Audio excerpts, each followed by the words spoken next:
My son put me in a care home and rented out my house. Then the tenant mailed me the lease. The mail cart came down the hall at Cedar Hollow every afternoon at 3, and for 4 months it had never once stopped at my door. I want you to sit with that a second because it tells you everything about where I was. 4 months, 120 afternoons, give or take, listening to that little cart squeak past my room to somebody else's, and not one of those days did it carry a single thing for me. No letters, no cards, nothing from my son, who lived 20 minutes away. So, when the aide knocked and said, "Something for you today, Mr. Hensley," I knew, before I even opened the envelope, that the quiet part of my life was over and something else was about to begin. Let me set the room for you, because whoever tells you a story like this always skips the room, and the room is where the truth of a thing lives.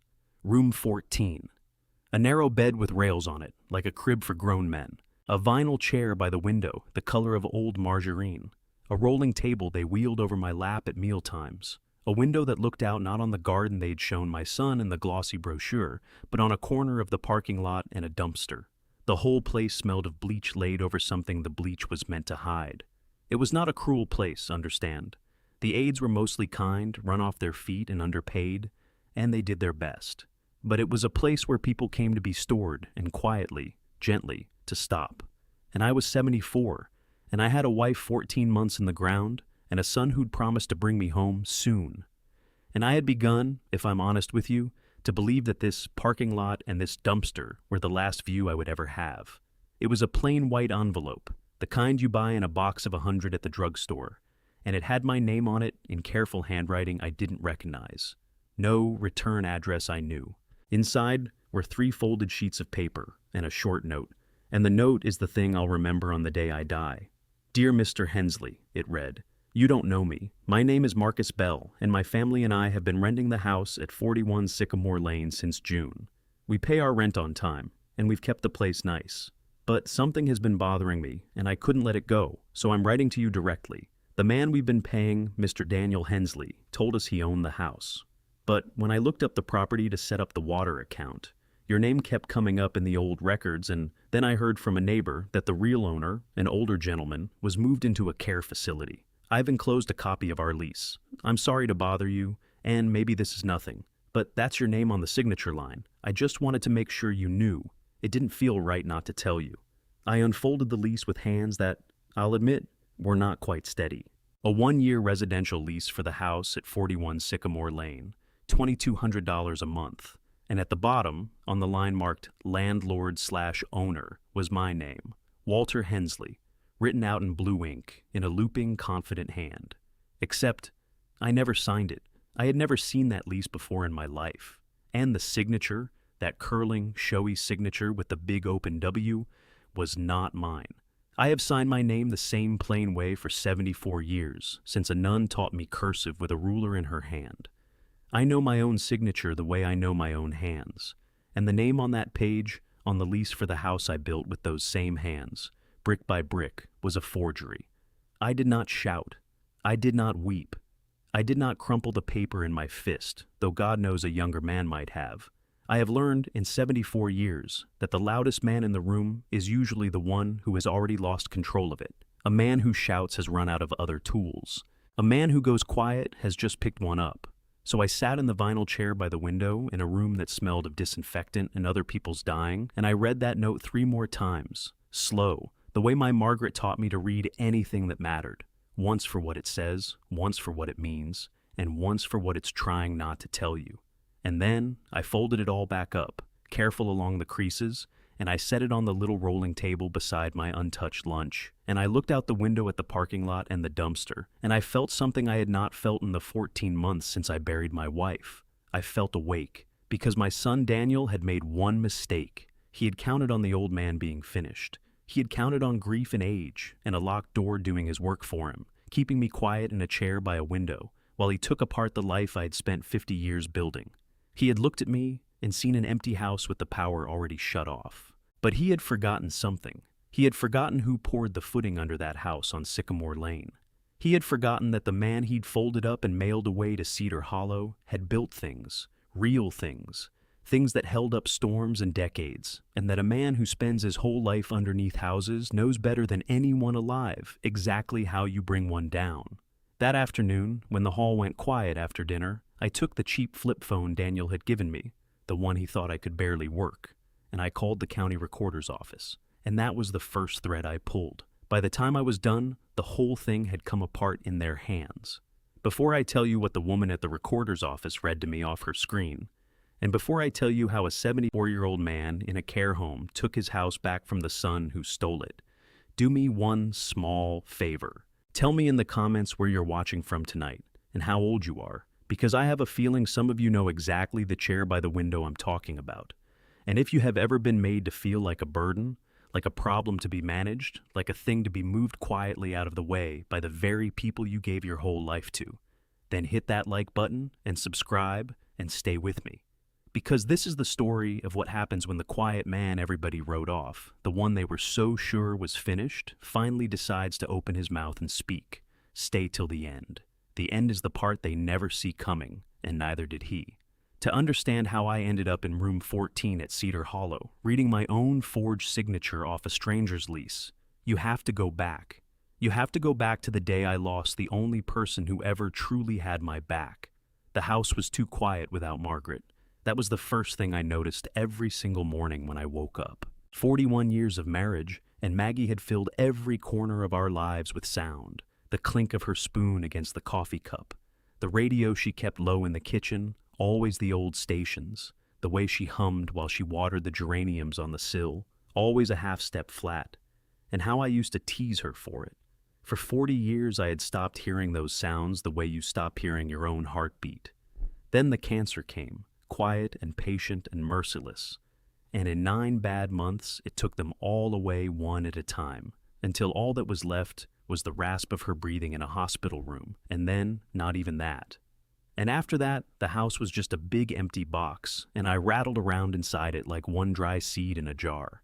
Grief does something strange with time. Some mornings I'd reach across the bed before I was even awake, and find the sheets cold, and remember it all over again, fresh as the first day. Some mornings I made 2 cups of coffee out of 40 years of habit, then stood there watching the second cup go cold on the counter with nobody to drink it. I kept her reading glasses on the little table by her chair because my hands couldn't make themselves throw them away. I kept her coat on the hook by the door because as long as it hung there, the house felt a little less empty, as if she'd only stepped out to the garden. I'd catch myself starting to tell her things. Look at that cardinal on the feeder, Maggie. The Henderson's boy got married. And then the silence would answer me, and I'd remember, and it was like losing her again in miniature, a dozen small times a day. People tell you grief gets lighter with time. That's not quite true. You don't get a lighter grief. You get stronger shoulders. But that first year my shoulders weren't strong yet, and my family knew it, and they took that grief and they measured it the way a man measures a board he means to cut. And they decided that a man with a broken heart is a man who won't notice what's being taken out from under him. They were wrong. A broken heart doesn't make you blind.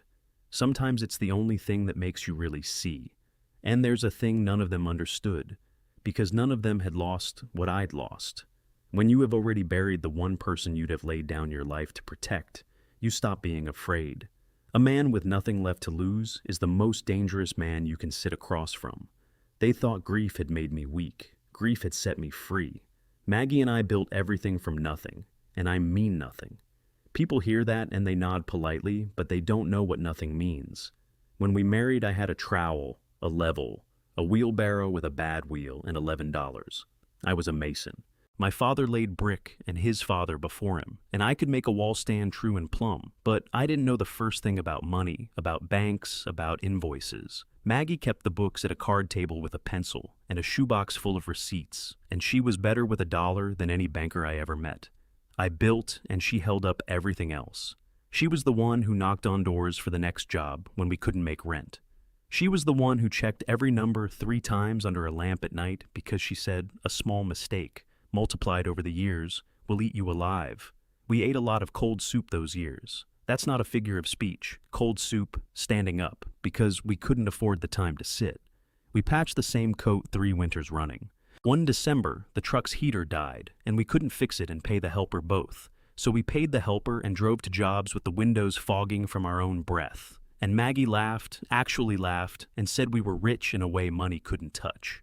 There was a stretch when a big builder stiffed us on 3 jobs in a row and left us holding a note we couldn't cover, and I sat down one night on the cold slab of a foundation I'd just poured, with my head in my hands, sure it was over. And Maggie sat down next to me on that cold concrete, in the dark, and put her hand on the back of my neck and said, "Walter, you poured this footing. If the house on top falls down, we'll pour another. Nobody can take our hands." And we built another life on top of that footing, wall by wall, job by job. I have thought about that night 10,000 times since. On the worst day of the thing I'm telling you about, it was that cold slab and Maggie's hand on my neck that I went back to, because she'd already given me the answer 40 years before I needed it. Brick by brick, Hensley Masonry became a name people in 3 counties trusted. We did chimneys and foundations and garden walls and the fronts of banks and steps of a church. I never laid a brick I was ashamed of. Maggie ran the books so clean, the taxman used to joke he could set his watch by us. When my knees and my back finally started to go, a few years after I could have retired, we sold the business to a younger fellow named Petey, who'd worked for me since he was 19, and who cried when I handed him the keys, for a fair price. And we put that money away for our old age. We weren't rich, but we were solid. We had the house, paid off, free and clear, and enough set by that we never had to be afraid of the future. We'd earned every bit of it, bone by bone, and we'd earned it clean. And the house. I have to tell you about the house because the house is the whole heart of this. Number 41 Sycamore Lane. I built it myself, evenings and weekends, over 3 years when Daniel was small. I dug the footing by hand in clay soil with a spade and a mattock after full days of laying brick for other people. I laid every brick in that house, and I laid them true, and I chose them one at a time. A soft red common brick for the body, and a darker header course under the windows because Maggie liked the way it looked. I set the hearthstone the summer Maggie was pregnant, and she sat in a lawn chair in the dirt where the living room would be and read to me while I worked. I carved our initials into the wet concrete of the back step, WH and MH, inside a lopsided heart, and they're still there, a little worn now, but there. When the last course was up and the roof was on, we stood in the empty shell of it at dusk, covered in mortar dust. And Maggie cried. And when I asked her why, she said, "Because we made this, Walter, out of nothing, out of your 2 hands. Nobody gave us 1 brick of it." That house wasn't an asset. It wasn't a property. It wasn't a unit or a parcel or a line in a spreadsheet. It was 40 years of our life, standing up in brick and mortar, and every wall of it held because I'd made it hold. Maggie, who had seen plenty of men and plenty of greed in her life, made me promise her something years ago, sitting at that card table with her pencil. "Walter, listen to me," she said, tapping the table the way she did when she meant it. "Be good to Daniel, give him what he needs, but keep your name on the paper, keep the deed, keep the originals somewhere safe, where only you can reach them, not in a drawer in this house where anybody could put a hand on them. The day you sign away, the last thing that's truly yours is the day you find out what your kindness was really worth to people. I watched my brother do it to my folks. He smiled the whole time. Don't you let anybody do it to you, not even our own boy." She was a wise woman, wiser than all the rest of us put together. She was the one who marched me down to the bank and rented the safe deposit box, and put the deed and the closing papers and the plat in it with her own hands, and gave me the only key. She was the one who told me, when I once started to fancy up my signature to look more important on a contract, to knock it off and keep it plain. So anybody who ever fakes it will get it wrong. She'd been in the ground more than a year when she started, from the grave, saving my life from the very people she'd warned me about. Every safeguard she'd insisted on, the deed in the box, the originals I alone could reach, the plain, honest signature, was a wall she'd built around me before she died. I just didn't understand, until that lease came in the mail, that she'd been building me a fortress. The trouble had started slowly in the months after the funeral, though I didn't recognize it as trouble at the time. I recognized it as my son being attentive, which should have been the first warning because Daniel had not been attentive since he was 12. Let me tell you about my son, because you need to understand him to understand what he did. Daniel was smart, always was, quick, charming, good with a smile, the kind of boy teachers wanted to like even when he'd done something he shouldn't have. He could talk his way out of anything, And he learned young that he could, but he'd never built a thing in his life. He'd only ever chased. A restaurant that folded inside a year. A car dealership that went under, owing everybody. A real estate thing with a partner that ended with lawyers and hard feelings on every side. And every single time one of them fell apart, he'd come back to me, and I'd help him. Cover the note, pay off the partner, get him back on his feet. Because that's what a father does. Or that's what I told myself a father does. And every time, he learned the wrong lesson from it. Not that you build slow and honest and true, course by course, and earn a thing so it holds. He learned that when the whole thing collapses, Dad's money is always there underneath to catch you. I taught him that without meaning to, one rescue at a time. Maggie saw it long before I let myself. She loved him. God, she loved him. But she saw him clear. That boy thinks the world owes him a foundation he never poured, she told me once, watching him drive off in a car he couldn't afford. I told her he'd grow out of it. I really believed he would. He was 46 years old now, and he never did, and the bill for all those soft landings finally came due on me. So, when Daniel started coming around after the funeral, twice a week, calling to check on me, I let myself believe my son had finally grown up, that losing his mother had opened something in him. I was a lonely old man who just lost his wife, and my boy was sitting across the kitchen table from me again, and I wanted to leave it so badly that I didn't ask myself why. That's how they get you. Always with a smile and the thing you want most. Then his wife Sabrina started coming too, and the tone began, very gently, to change. It started with worry. "Walter, you're rattling around this big house all alone. It's not safe." "Dad, you left the stove on again last week," Sabrina noticed. I had not left the stove on, but I let it go. "Dad, those stairs are going to be the end of you. Little things, each one on its own, nothing. All of them together, a picture. And the picture they were painting, brushstroke by patient brushstroke, was of an old man who couldn't take care of himself, who was a danger to himself, who needed to be somewhere safe. For his own good. That's the phrase. I'd hear it again and again in the months to come. It's the favorite phrase of every person who is robbing you while they look you in the eye. Then, one evening, Daniel sat me down with a brochure, glossy paper, smiling old people in armchairs, tidy gardens, kind nurses, a sunlit dining room with tablecloths, Cedar Hollow senior living. He'd clearly rehearsed it. He slid it across the kitchen table, my kitchen table, the one I'd built, and he put his hand over mine, and he did the voice. "Dad, just hear me out," he said, in that warm, reasonable voice he'd used his whole life to get things. "It's just for a while, just till you're back on your feet. You've been through so much this year. You lost Mom, you're not sleeping. You're out here all alone in this big house, and it scares me. It really does. Let somebody take care of you for once, the way you always took care of everybody else. It's a beautiful place, Dad, and it's just temporary. We'll keep the house exactly like it is, waiting for you, and when you're feeling stronger, you come right back home. I promise. Cross my heart. It's just for a little while. Just for a while. Just till you're stronger. We'll keep the house waiting. I want you to understand something, because it's the part I'm least proud of and the part that matters most. I was tired. I was grieving. The house was a tomb full of Maggie, and every room in it hurt to walk through. Her chair, her side of the closet still full of her clothes. The geraniums dying on the sill because I couldn't keep them the way she did. And here was my son, my only child, the boy I'd carried on my shoulders, offering to take the weight off me for a season. Part of me, the Mason's part, the part that reads a wall, knew something was off. The too smooth voice, the rehearsed feel of it, the way he wouldn't quite meet my eye. But a bigger part of me was just so tired and so lonely and so hungry to believe that my boy loved me and meant it. So I told that quiet warning to hush, and I said yes. God help me, I said yes.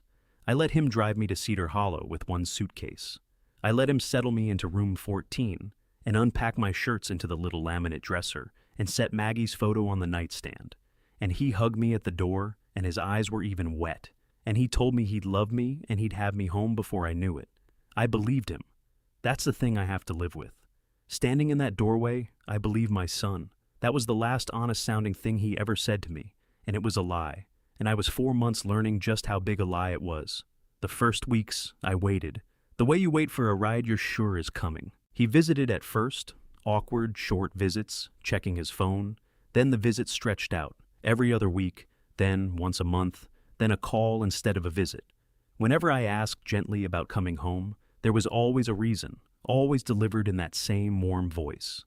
The house needed a little work first, to be safe for me. He was slammed at work. Sabrina had been under the weather. Soon, Dad, real soon. And I sat in that chair by the window and let the days blur into each other, and I felt myself starting to go faint at the edges, the way old people are allowed to go faint and disappear. And if that lease had never come, I think I would have disappeared for good, quietly, on schedule, exactly the way he'd planned. And then Marcus Bell mailed me that lease, and I woke up. That evening, after the note, I made my first call to the county recorder. It took me 3 tries to find the right office and dial the right number. Squinting at the little phone screen, Daniel figured I couldn't work. A patient woman named Denise answered, and I told her I wanted to check the ownership record on a property, and I gave her the address, 41 Sycamore Lane, and my name. There was a pause while she typed, and I listened to my own heart in my ears, loud in that quiet room. "All right," she said. "I've got the parcel. Current owner of record is Keystone Holdings, LLC. The transfer was recorded about 7 months ago. Quitclaim deed from Walter Hensley to Keystone Holdings, LLC." I held the phone very still. "I'm Walter Hensley," I said, "and I never signed any deed. I've never heard of Keystone Holdings in my life." Another pause, longer, the sound of a professional realizing she might be standing next to something ugly.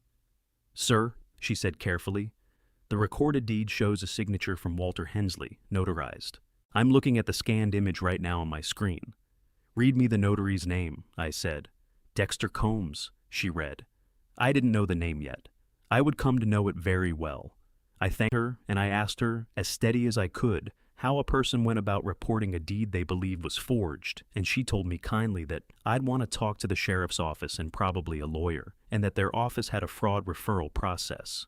I wrote it all down on the back of the tenant's note with a little golf pencil from the nightstand drawer, and my hand did not shake. Denise stayed on the line a moment longer than she had to. "Mr. Hensley," she said, "I hope you get this sorted out. I really do. Small kindnesses from strangers, when your own blood has done this to you, land harder than you'd think. I never forgot Denise either, 7 months ago. I did the arithmetic, and it turned my stomach to ice water. 7 months ago was 2 full months before Daniel ever showed me the Cedar Hollow brochure. 2 months before, just for a while. 2 months before, he sat at my kitchen table, with his hand over mine and his eyes wet, promising to keep the house waiting for me. He hadn't decided to put me in a home because I was struggling. He'd forge my house away first, and then come for me. The care home wasn't a kindness that curdled. It was step 2 of a plan already well underway.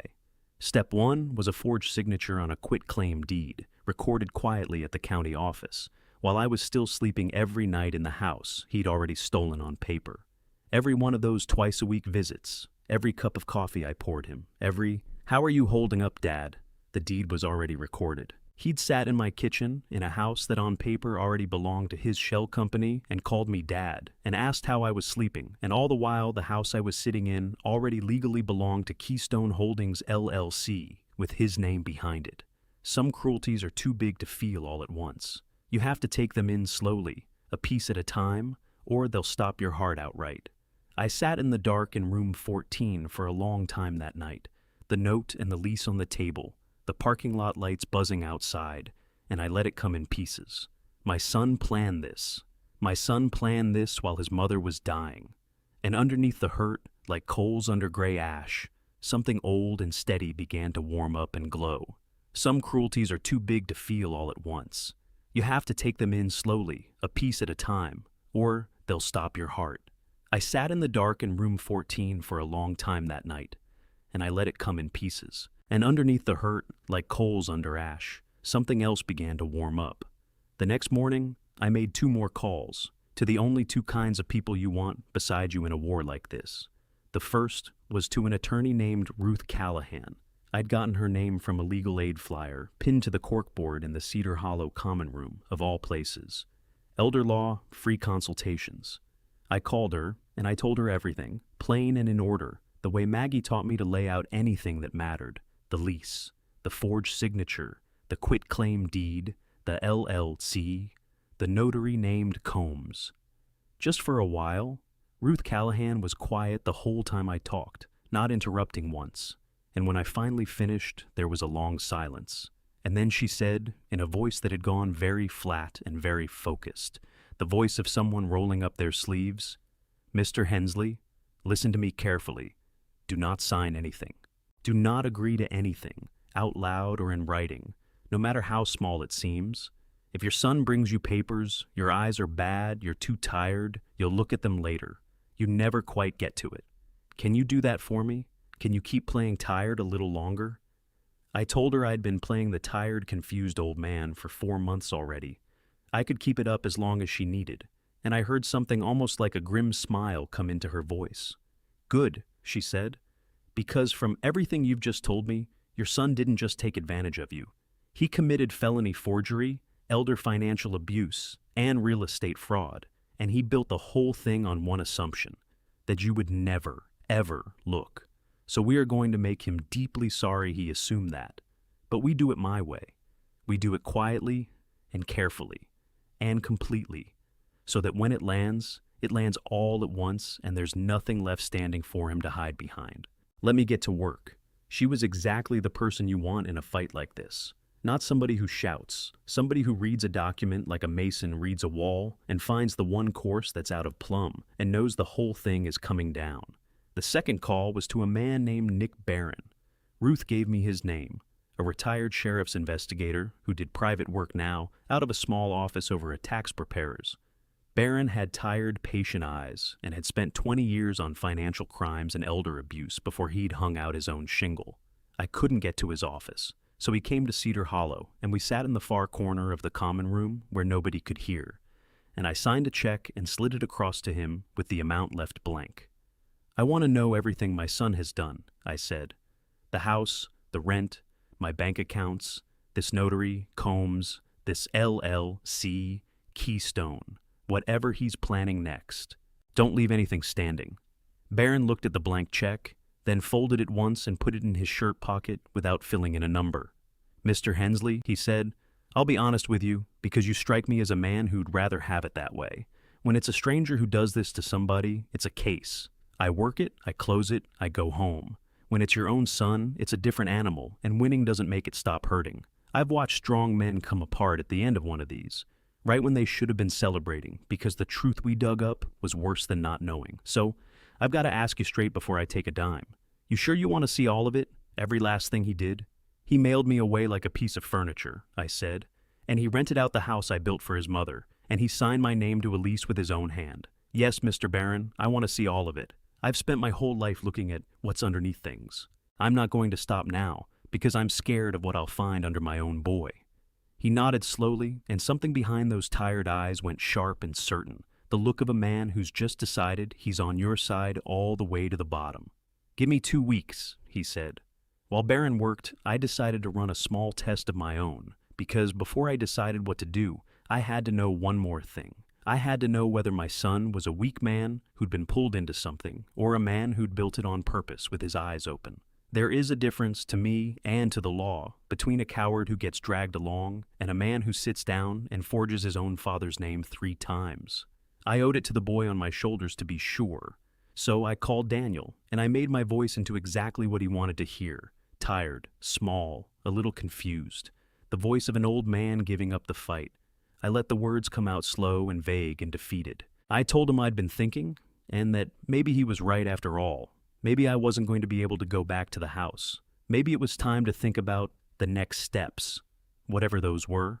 And then I went quiet, and I listened.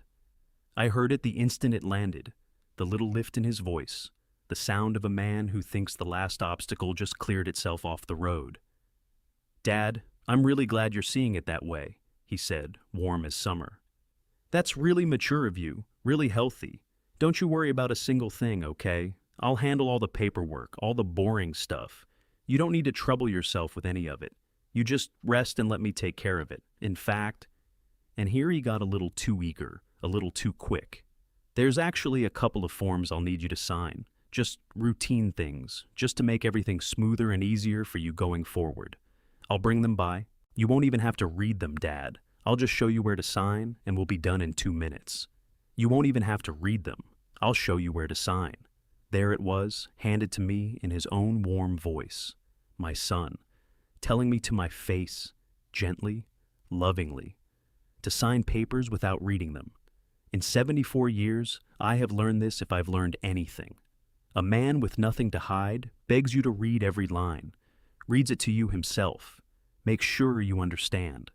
A man with something to hide tells you not to trouble your eyes.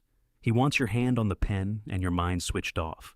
I had my answer now, complete and final, and it broke something in me even as it set the rest of me like concrete. "All right, son," I said softly, and I let him hear the beaten old man he wanted so badly to hear. "Whatever's easiest. I trust you." The warmth that flooded his voice at those words, "I trust you," was almost more than I could stand to listen to. He thought he'd sailed the old man clean past the edge of the cliff without a struggle. He told me to rest, that he loved me, that he'd come by real soon with the forms, and I let him hang up, and I sat there in the common room with the dead phone in my hand and said goodbye, quietly, to the last small piece of hope I'd been carrying without admitting it. The hope that maybe my son was only weak and not something worse. He wasn't only weak, he knew exactly what he was doing, and he was good at it, and he enjoyed it. And now, at last, so did I know exactly what I was doing. For the next 2 weeks while Baron Doug and Ruth Callahan built, I moved through my little life at Cedar Hollow like a ghost, playing my part to perfection. When Daniel called, I was vague and grateful and tired. When he mentioned the forms, I said my eyes were bad and there was no rush. Every word was a brick in the wall I was raising around him, and he never once saw it going up. He thought he was watching a broken old man surrender. He was watching a bricklayer measure him for a footing. 2 weeks later, Nick Barron came back to Cedar Hollow, and we sat in the same far corner, and he laid a thick folder on the table between us and slid it toward me until it touched my hands. "You were right to look," he said quietly. "They weren't careful. Greedy people never are." I opened the folder, and a whole picture of my son's betrayal assembled itself in front of me, page by page, worse with every sheet. The first section was the house. Barron had pulled the whole chain of title and laid it out flat. The forged quitclaim deed, transferring 41 Sycamore Lane from me to Keystone Holdings, LLC. The registration papers for Keystone Holdings, a shell company formed 8 months ago.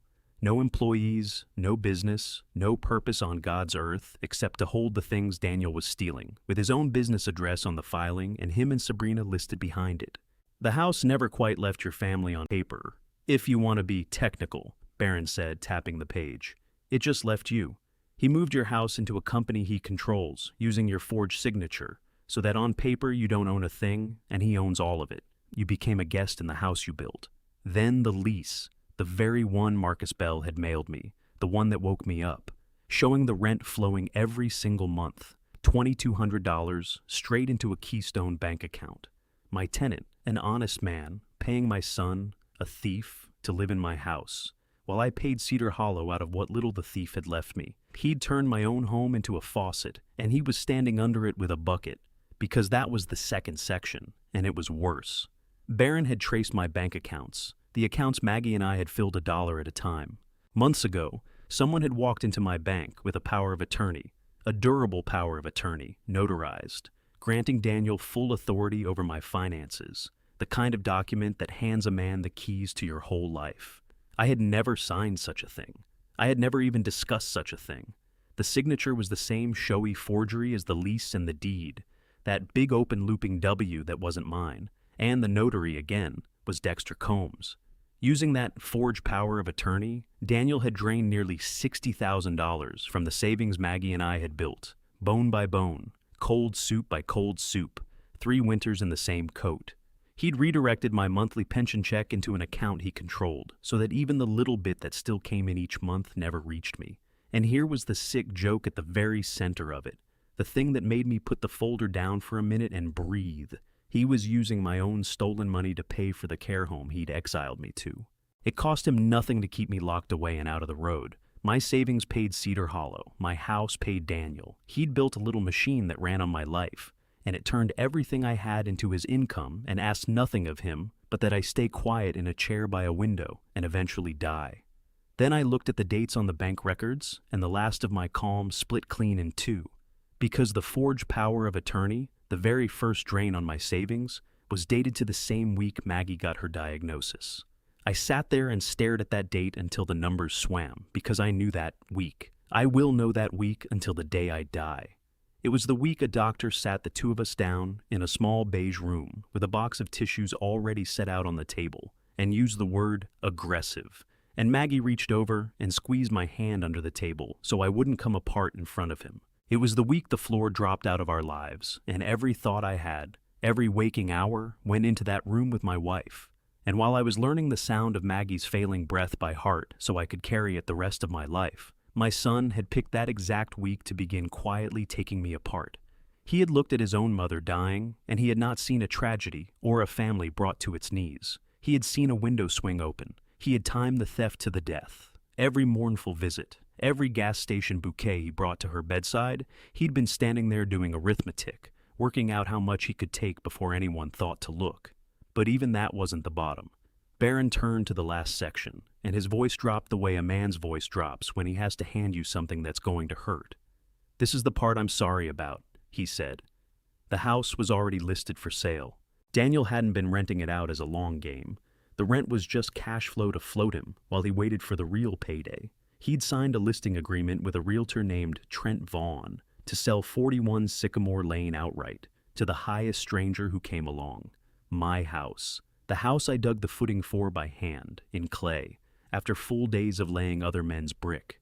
The house with our initials in the back step and Maggie's hearthstone, and every course laid true by these two hands. He was selling it, and the second it closed, that money, hundreds of thousands of dollars, would vanish into Keystone and then into wherever Daniel moved it, and the last physical thing Maggie and I ever made together in this world would belong to people who'd never know her name. Never know a man built it brick by brick for the woman he loved. I looked at that listing agreement, at my forged name on it, and for the first time in the whole business, I felt my hands want to close into fists. I made them lie flat on the table. "Not yet," I told them. "Not yet." And then Barron laid down the thing that closed the whole circle. It was a printout of a text message thread between Daniel and the realtor, Vaughn, that Barron had gotten hold of. I read it. And whatever was left of the son I thought I knew died right there on that folding table. "Push to get it closed fast," Daniel had written. "Before end of quarter if you can." "What about your dad?" Vaughn had written back. "He's still listed in the old records. Title company might have questions. He on board with the sale?" And my son had written, "Don't worry about him. He's not coming back. He's in a facility. He's out of it half the time. Doesn't know what day it is. By the time anybody thinks to ask him anything, this'll be long closed and the money'll be moved. Just get it sold. Dad's not the problem. The house is the asset. Keep him out of the paperwork and we're fine. He's not coming back. He's out of it half the time. Keep him out of the paperwork." My son had written that. He'd written it to a stranger, a realtor he barely knew, in the flat bored voice of a man discussing a used car. He had told that stranger his father wasn't coming home. Not as a fear, not as a sad medical fact, but as the plan itself, the load-bearing wall the whole scheme rested on. He had never once intended to bring me back to my house. Just for a while had been a lie the very afternoon he'd said it with wet eyes at my own kitchen table. He'd needed me out of the house so he could gut it and sell it, and he'd needed me painted as confused and vacant and gone, so that if the truth ever did crawl up out of the county records, no one would believe the ramblings of some old man in a home. He hadn't just tried to steal my house and my money. He had tried to steal my mind, my word, my standing as a man who could be believed when he told the plain truth. He had tried to erase me while I was still breathing, so that the erasing would be neat and quiet and final, and no one would ever ask a hard question.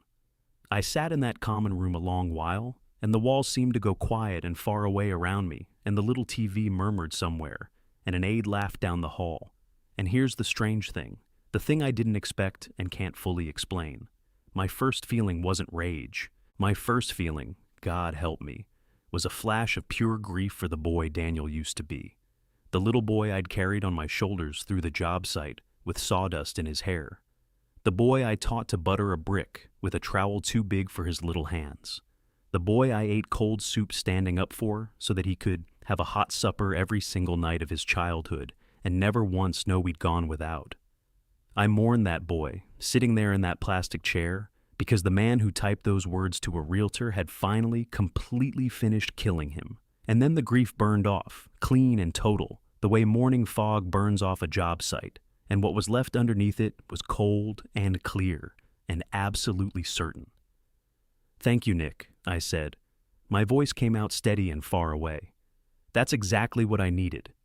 Barron studied my face a moment, and something in his tired eyes turned to respect. "What do you want to do, mister? Hensley?" I buttoned my cardigan and sat up straight, straighter than I'd sat in 4 months. "I'm going to keep being the confused old man he needs me to be," I said, "for just a little longer. I'm going to give him enough rope, and then I'm going to pull the footing out from under him." Over the next stretch of days, while I played my part to perfection, Ruth Callahan and Nick Barron and I built the machine that would end him. Ruth was methodical and merciless in that quiet lawyer's way that never once raises its voice. First, she brought in a forensic document examiner, a retired one who did this work for courts and juries, to compare the forged signatures on the deed, the lease, and the power of attorney against decades of my real signatures. And here, Maggie saved me again from the grave, because Maggie kept everything.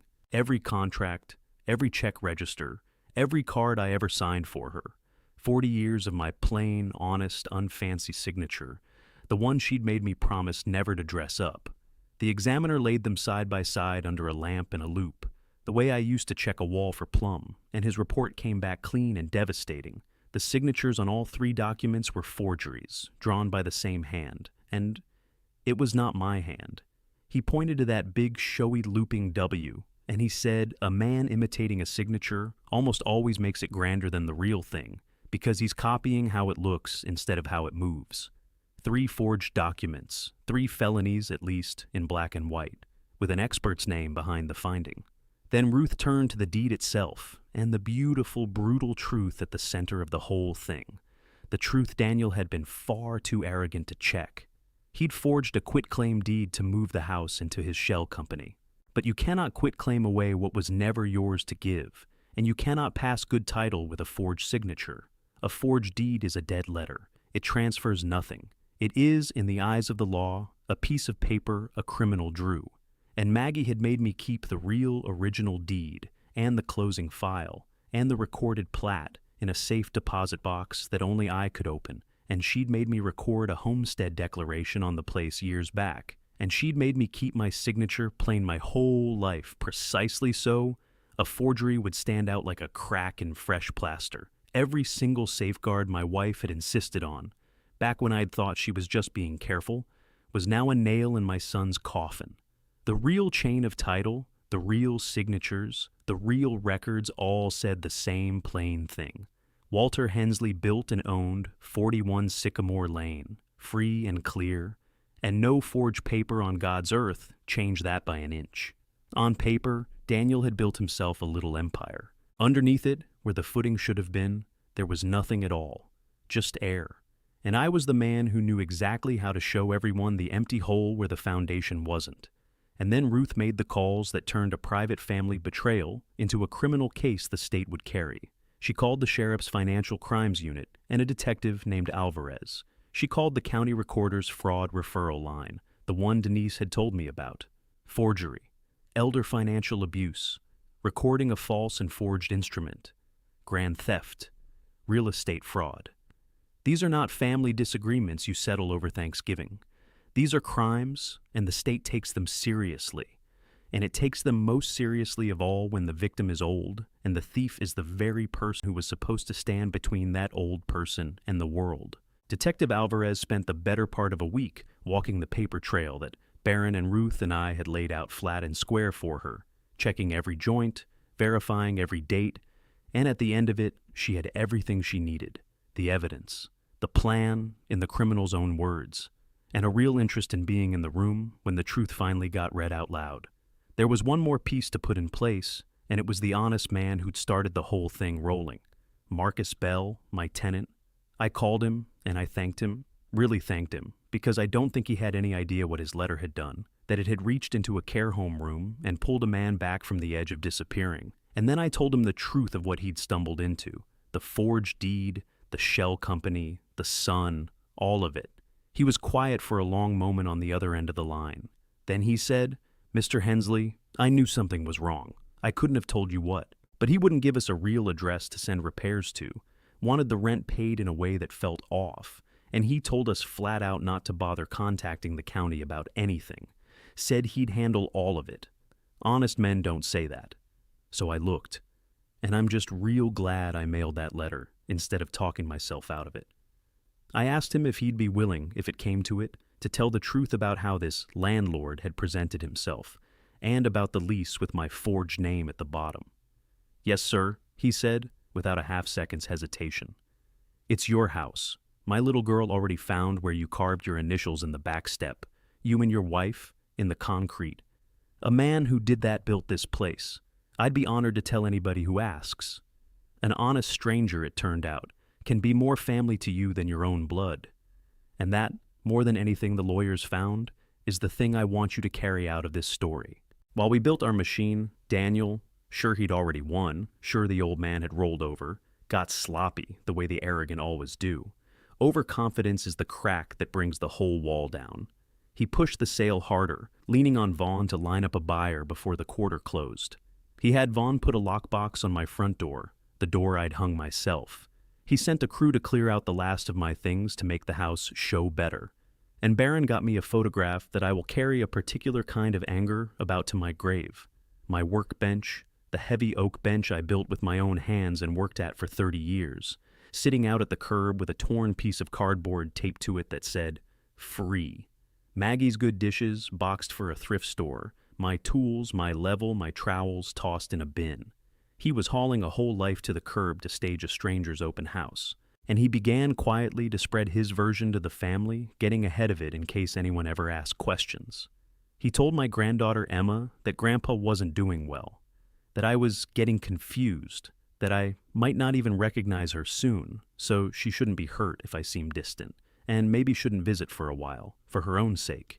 He was laying the groundwork, brick by careful brick, to make me unbelievable before I ever opened my mouth, so that if I ever did stand up and say my son robbed me, the family would only nod sadly and say, "Poor Walter, he's not himself anymore. It's the dementia talking." He was so certain the old man was finished that he had already started writing my eulogy while I was still alive to hear it. And underneath all of it, quietly, my own weapon was already turning. I hadn't fired it yet. I'd had Ruth file, without fanfare, alias pendants against the property and a fraud claim, so that the closing Daniel was racing toward would slam into a wall he couldn't see and didn't know was there. A title so clouded no honest company would insure it.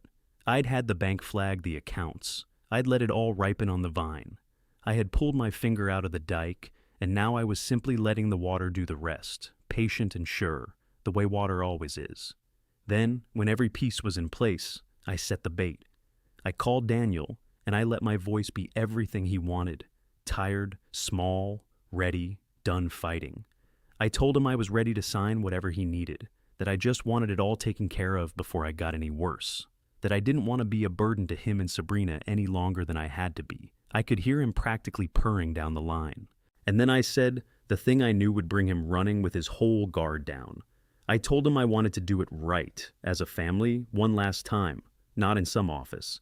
I asked him to come to the house, my house, 41 Sycamore Lane, that Saturday morning with all his papers, so I could sign everything there at the kitchen table, where your mother and I were happy all those years. I said I'd love it if Emma could come too, so I could see her. I said I just wanted to sit in the old place one last time and see the light come in the kitchen window the way it used to, before I signed it all over and let it go. The relief in his voice ran down the phone like water down a gutter. "Of course, Dad. That's a beautiful idea, Dad. So healthy." He'd bring all the paperwork, every last form. He'd have Vaughn come by to notarize and handle the sale documents while they were at it. Kill two birds. He'd bring Sabrina. One last tender family gathering at the house he was stealing, staged so he could finally get the old man's signature, a real one this time, on the last of it, and tidy up the one loose end in his whole scheme. Me. He couldn't resist it. The greedy never can resist the taste of the win. That's the flaw the trap is built on. Every time. He had no idea that the house would be full of people who were not coming to watch me sign. Saturday came gray and cold and clear, The kind of morning Maggie loved, when the light comes thin and silver through bare trees. Marcus Bell, bless that honest man, had agreed to let us use the house for the morning and to be there himself. I arrived first, brought by Nick Barron, and I walked through my own front door for the first time in 4 months. Past the boxes of my packed-up life stacked in the hall, past the bare patches on the walls where Maggie's pictures had hung. I laid my hand flat against the brick of the entryway arch, brick I had laid myself, one at a time, half a lifetime ago, and I felt her in every wall of that house, in the plumb of it, in the true square corners, and I stood there a moment and let it steady me. Then I went into my own kitchen and I sat down at the head of my own table, in the chair I'd always sat in, and I folded my hands and I waited for my son. Daniel arrived at 10, full of himself, a leather folder under his arm, Sabrina beside him in her good coat, already spending the money in her mind. Trent Vaughn, the realtor, came behind them with a briefcase. Emma, my granddaughter, came too, 19 now, worried, watching her father with an expression I couldn't quite read. Daniel breezed in and clapped me on the shoulder and called me Dad and said, "Wasn't this nice, all of us together?" and set his folder on my kitchen table and started laying out papers, talking the whole time in that warm, reasonable voice, telling me where I'd sign, telling me not to worry about reading it all. He'd explain everything. I let him get all the way to, "Just sign here, Dad, and here, and we'll have you all taken care of." I let him hold the pen out to me, and then I said, "Before I sign anything, son, I'd like everyone to hear a few things read out loud, so it's all clear, so the whole family understands exactly what we're signing." And I took out my own phone, and I called Ruth Callahan, and I put her on speaker, and I set it in the middle of my kitchen table. Daniel's smile flickered. "Dad, who's that? We don't need a—" "Ruth," I said, "go ahead. Read them the record on 41 Sycamore Lane. Start with the real deed, then read the one my son recorded." Ruth Callahan's voice came out of the phone, flat and clear and without an ounce of mercy. "Property at 41 Sycamore Lane. Original recorded deed and continuous chain of title. Sole owner, Walter Hensley. Free and clear, no liens. Built by and titled to Walter Hensley." A pause, a page turning. "Second instrument, recorded approximately 7 months ago. A quitclaim deed purporting to transfer the property from Walter Hensley to Keystone Holdings, LLC. The signature of Walter Hensley on that deed has been examined by a certified forensic document examiner and determined to be a forgery, notarized by Dexter Combs. There is also a durable power of attorney, purportedly signed by Walter Hensley, likewise determined to be forged, likewise notarized by Dexter Combs, used to withdraw approximately $60,000 from Mr. Hensley's accounts and to redirect his pension." Another page. "Keystone Holdings, LLC, is a shell company controlled by Daniel and Sabrina Hensley. The lease on the property, collecting rent into a Keystone account, also bears the forged signature of Walter Hensley." One last pause. "In plain terms, Walter, everything they're asking you to sign this morning, they were trying to sell out from under you using documents they forged. There is nothing here you need to sign. The only question left is which of these felonies the district attorney charges first." The silence in Maggie's kitchen was total. Even the old refrigerator, the one I'd bought her the year Daniel was born, seemed to hold its breath. I watched their faces the way you watch a wall after you've knocked out the key brick, waiting for it to come down. Sabrina had gone white as the papers spread on the table, her hand frozen halfway to her mouth.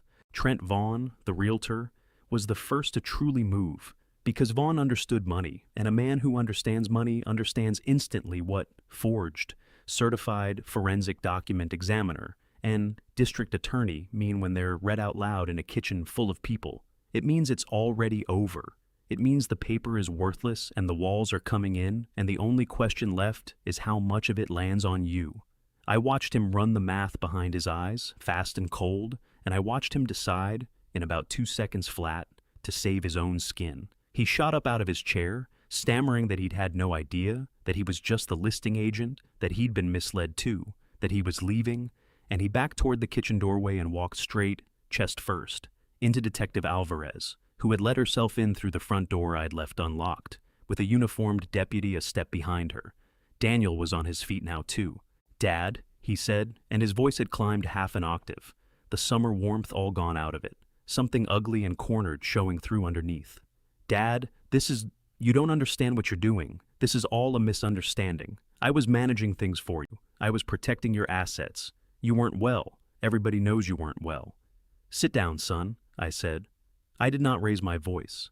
I have never once in my life had to raise my voice to be heard, and I wasn't going to start in my own kitchen. You're not managing anything anymore. And then it happened. The thing I had counted on from the very beginning. The thing greed always does at the end.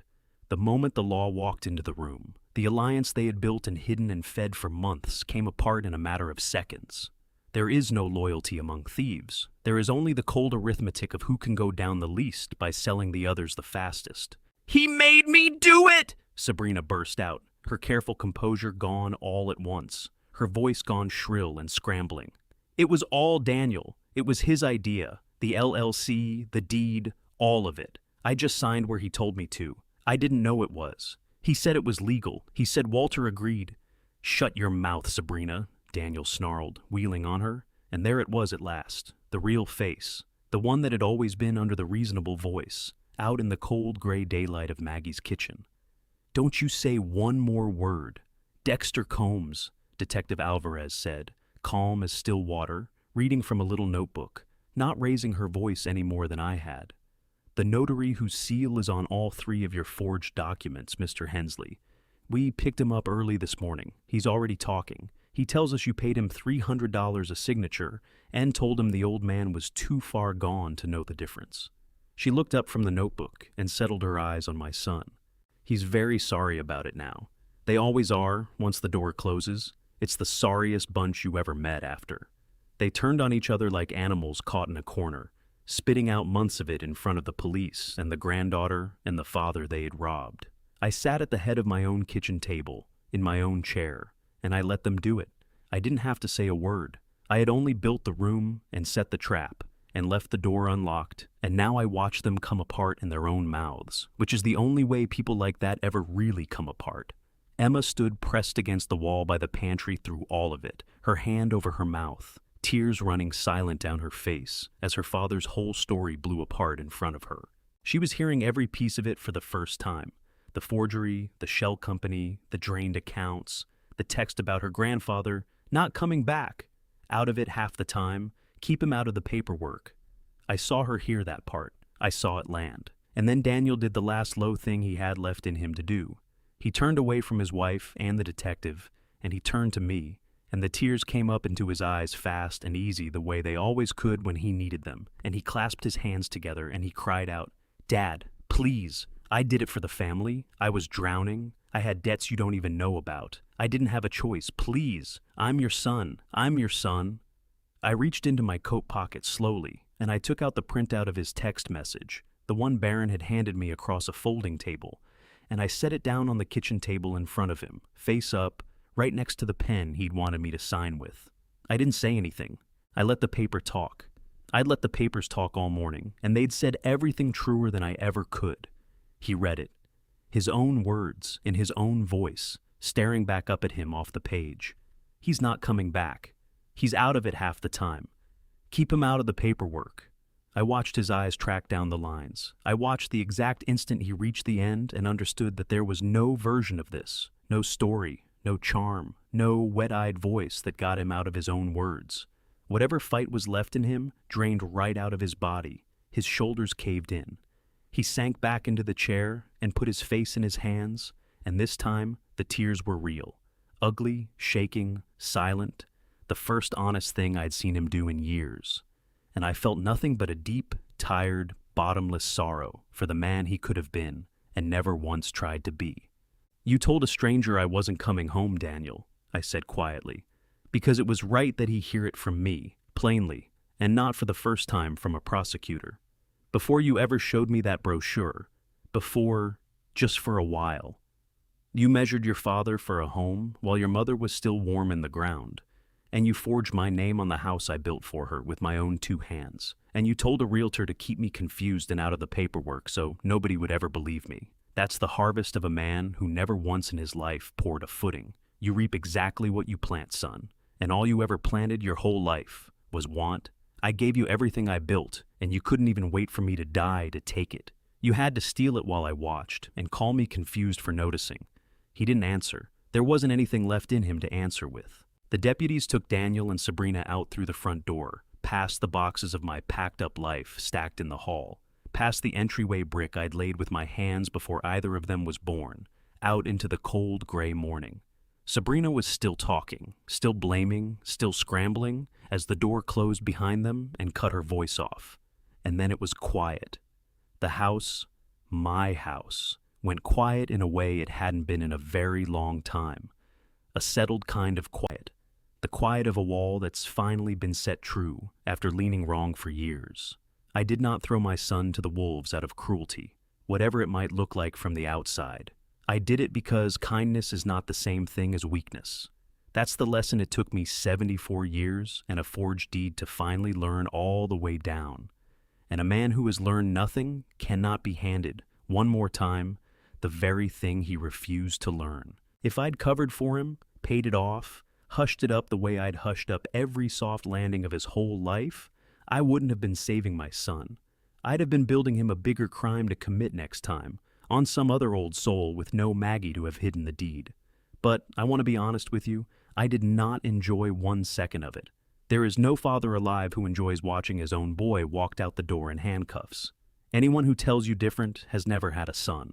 There was one person in that house I had not forgotten for a single second of any of it. My granddaughter, Emma. When the deputies and the noise were gone, she came across Maggie's kitchen on shaking legs, and she fell against me, sobbing, the way she used to when she was a little girl, and skinned her knee on our front walk, and I put my arms around her and held her up, the way I used to then. And I told her the thing that mattered more than all the rest of it put together, the thing I'd wanted to say since the day her father started poisoning her against me. "None of this is yours to carry, Emma," I said, and I held her back by the shoulders so she'd look at me and see. I meant it. Not 1 ounce of it. You didn't do any of this. You are not your father, and you never have to pay for what he did. You're still my granddaughter. You will always, always be my granddaughter. And you still have a home, and it's this one, and it's mine again now, for as long as you ever want it. Do you hear me? Whatever your father did, you don't inherit it. Not while I'm still breathing. She cried into my shoulder for a long time, and I let her, and I looked over her head at the light coming thin and silver through Maggie's kitchen window, the way it always had, and for the first time since I'd buried my wife, that big house had a reason to hold somebody in it again. Months passed. The wheels of justice grind slowly, terribly, maddeningly slowly, slow enough that more than once I wondered if I'd live to see the end of it. But they grind all the way down, and when they finish, they do not turn back. The forged deed was voided. You cannot steal a house with a forged signature and keep it, and the law said so plainly and finally.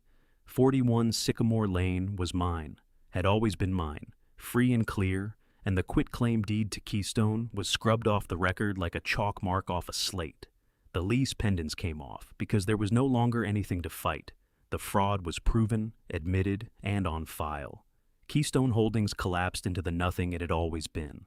And the money, nearly $60,000 taken from the savings, Maggie and I built bone by bone and cold soup by cold soup. I recovered, dollar by dollar, working with Detective Alvarez and the bank's fraud department through a mountain of paperwork, until every last cent of it was back where it belonged, in accounts with only my name on them. Daniel was convicted. The evidence Ruth and Barron and I had stacked up was so clean, so complete, so overwhelming, and so thoroughly in his own hand and his own words that there was never any real doubt about the outcome. Forgery, elder financial abuse, recording false and forged instruments, grand theft. He pleaded in the end because his own lawyer could see there was nothing to fight. You cannot cross-examine a forensic report and a text message that says, "Keep him out of the paperwork." Sabrina took a lesser plea for her part in it, though I only signed where he told me, turned out to carry its own weight in the eyes of the law. Dexter Combs, the notary, lost his commission and his freedom for a stretch, all over $300 a signature, the cheapest price a man ever sold his good name for. And Trent Vaughn, the realtor who'd decided to bolt for the door to save himself, learned that walking chest first into a detective on your way out is not at all the same thing as being innocent. He lost his license and answered his own set of hard questions.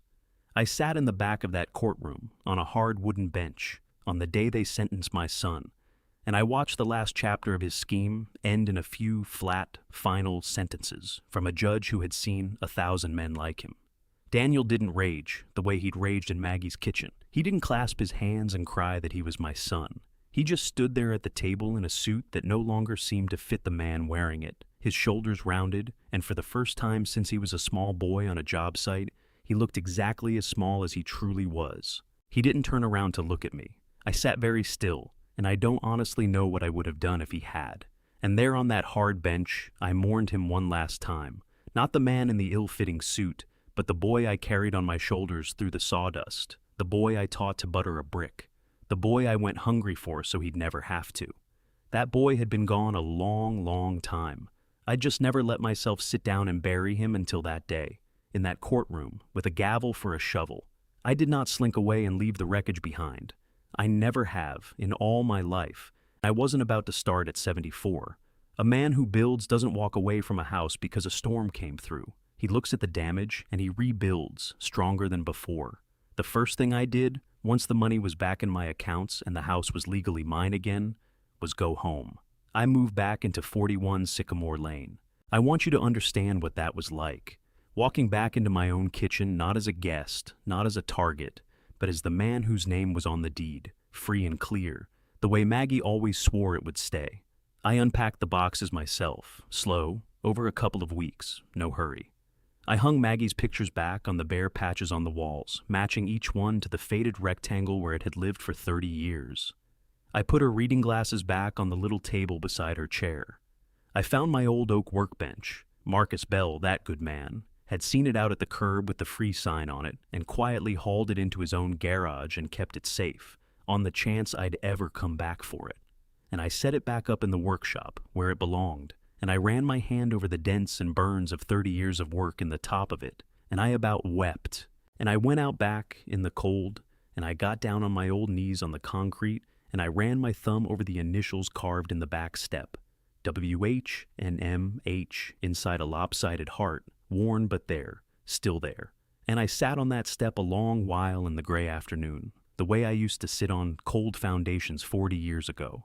And I talked to my wife out loud, and I told her it was all right now. I told her the footing held. Marcus Bell and his family, I want you to know this, because it matters, did not lose their home over any of it. They'd done nothing in the whole business but the one right thing that saved me, which was to mail a confused old stranger a lease and a note, because it didn't sit right with them to stay quiet. So I sat down with Marcus at my kitchen table, man to man, and we worked it out honest and fair. They stayed. I'd built a little apartment over the garage years back, a good sound unit, and I moved them into it at a fair rent, low enough that they could finally start saving for a place of their own, while I moved back into the main house. His little girl found the initials in the back step within a week, and now she comes knocking to show me the new things I've carved into fresh concrete for her. Her name, a cat, a lopsided star.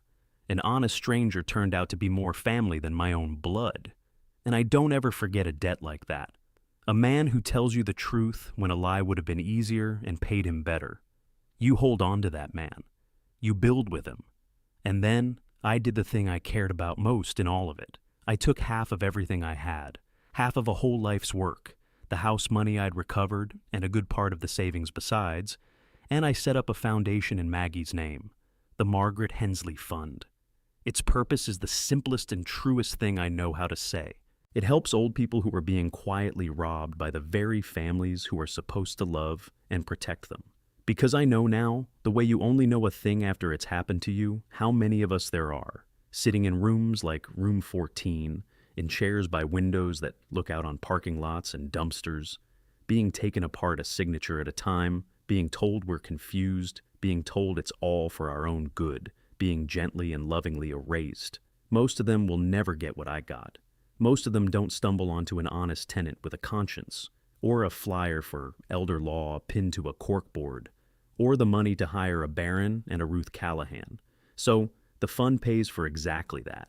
The lawyers, the investigators, the forensic document examiners, the ones who can prove a forged signature is forged, for old folks who could never afford to fight otherwise, and who everyone has already decided not to believe. Maggie believed, down to her bones, that everybody deserves at least one person standing in their corner. For 41 years, I was lucky enough that the person in my corner was her. Now, her name puts someone in the corner of one frightened, written-off old soul after another, strangers she never met, and it will go on doing it long after I'm in the ground beside her. Her name will mean protection. It will mean somebody believed you. It will mean second chances for people who were sure no one would ever take their word over their own children's. That is what Margaret Hensley will mean in this county for a long time. Not the greed of the man who was raised in her house and forged his father's name. Her name will outlast all of that. The good outlasts the rot. It always has, if you build it deep enough. And I went back to laying brick. Not for a living. My knees and my back won't hear of it, and haven't for years. But a couple of afternoons a week, I teach. Young people, kids the fund helps get a start, kids with nothing in their pockets but grit and a stubborn dream. The same nothing Maggie and I started with all those cold soup years ago.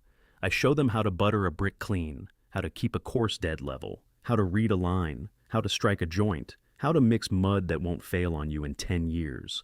And most of all, I show them how to pour a footing that holds, because I tell them every single time that everybody wants to talk about the pretty part, the walls you can see, the front of the house that faces the street. But no wall stands one winter longer than the footing underneath. It lets it. You get the thing underneath, right? The thing nobody ever sees, and the house will stand for 100 years. You get it wrong, and it doesn't matter how pretty the bricks are. My hands aren't as steady as they were, and some cold mornings the fingers ache so I can barely close them around the trowel, but they still know where it goes. They still know how to teach it to a younger hand. Some things get into your hands so deep that age can't quite dig them back out. Emma comes by often now. More than often, she's studying to be an architect, if you can believe it.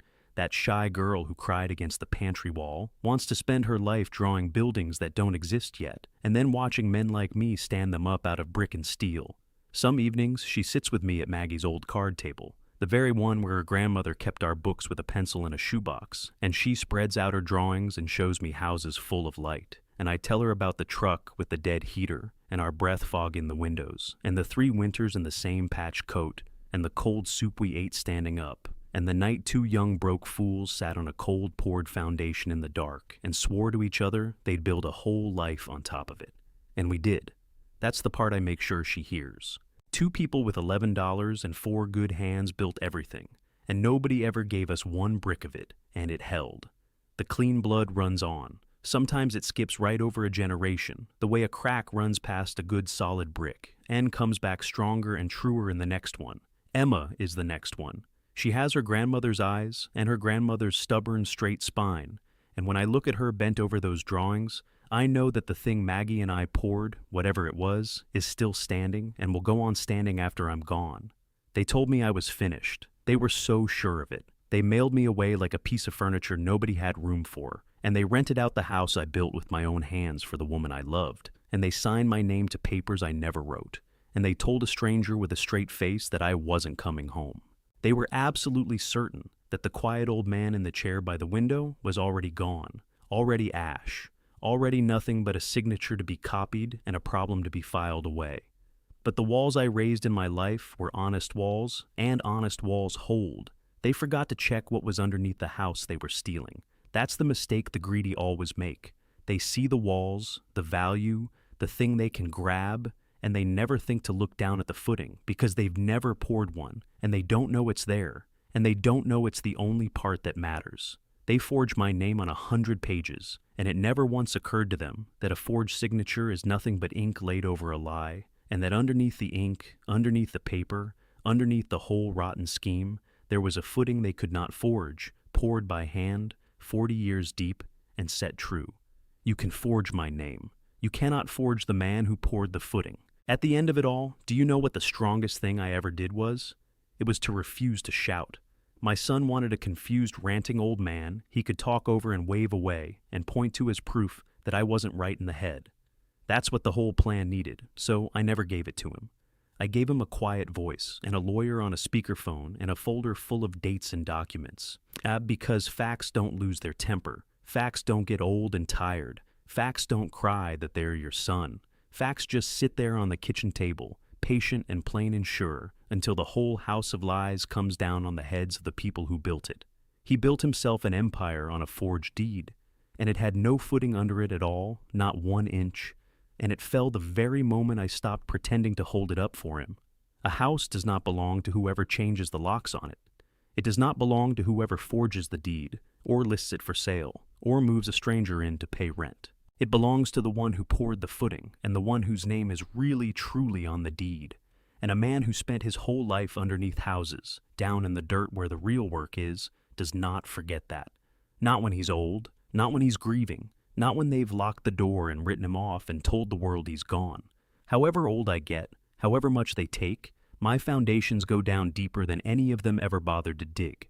I'm still here. I'm still building. My hands are still teaching younger hands where the trowel goes.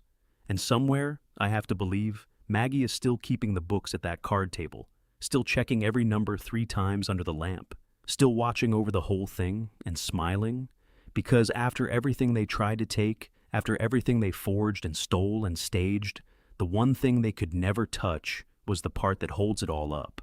The footing held. It held. They mailed me off and locked the door, the old man in the chair, a burden and a problem, a thing they'd left to disappear. But I built that house with these 2 hands. I know each brick and beam, and a signed name is only ink laid over someone's scheme. They forged my name 100 times. They thought that made it true. They rented out my mother's walls and told the world I'm through. But under every house I raised, poured deep and square and plain, there's a footing you can't forge with ink that holds through wind and rain. Sign here, they said. Don't read it, Dad. Your eyes are old and dim. I thanked them for the supper, and I let them think they'd win. Then a lawyer on a speaker read the deed out, line by line, and every stolen brick fell back to the one whose name was mine. I'm still Maggie's husband, in every wall I lay, in every kid I hand a trowel, in every debt I pay. The world can try to take it, the greedy and the cold, but what a good life builds up, honest can't be forged and can't be sold. And when they ask me who I am, the man they set aside, I'll set down my coffee, and I'll smile, and say it plain and wide. I'm the one who poured the footing. I'm the one who stayed. I'm the name that's really on the deed, and the foundation held.